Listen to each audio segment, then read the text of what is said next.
saying, Abhijit, enough. Enough of these people who abuse in public and apologize in private. Yeah. We must not allow it. Thank you. We must not let those people, we must make them accountable. Arnab. Because remember, this has been taken over by criminals. That person, you very kindly referred to that person as a person. That person is a hardened criminal who has been using the law as a cover for his criminal activities. And what we're seeing is a lot of criminals are using social media for their criminal activities. There is a fact checker who goes around inciting communal violence, claiming he's doing social service. There is an RTI activist that goes around foul-mouthing an outstanding officer and his wife, and she's being targeted. He keeps talking about misogyny, but she is being targeted for being the wife of a man who was dreaded by the Pakistanis in the UN Security Council. He was called a bulldozer for a reason, and she's being targeted for no other reason than she's his wife. Because remember, she's an independent woman who earns her own living. Exactly. And why was she targeted for it? Yes. And mind you, everything has been detailed out there. Even an idiot should have been able to read what was written in all those documents and sheets that got tweeted out there. Shameless taking down of people who have served their country selflessly. The minister in question and his wife are beyond reproach. They are the most honest, decent people I know. Absolutely. But the problem is, Abhijit, 1 minute. You use the word and that's the real story. Can I just stop you for a minute, my friend, to tell you the real story? The real story is decency becomes your vulnerability.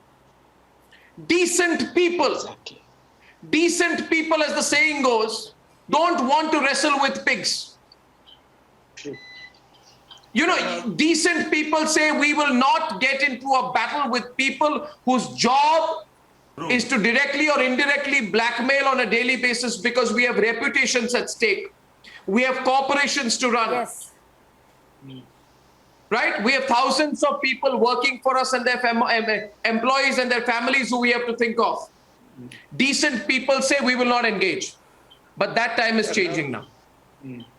At that time, is it changing or not? You tell me. You know, and you tell me, any of you. That time, people are saying enough, and we're going to take them on. And next week's judgment will be a case in point. The bluff of the Congress party on the Central Vista.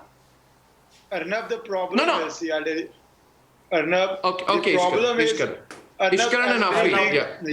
Arnab, the problem is that a person who's filing a defamation needs to take out time, engage a lawyer, then depose in the court, then go through a cross-examination, and these people know that a busy person will not usually do it, so they shoot at 100 people, and some of them are doing fundraising of it. So that is the problem, because they know a person will have to spend so much time doing it that a person may not go to court. In fact, usually does not go to court. And what you said, I have one example of a person who is constantly on TV, who, when I sent a notice on my client, apologized abjectly.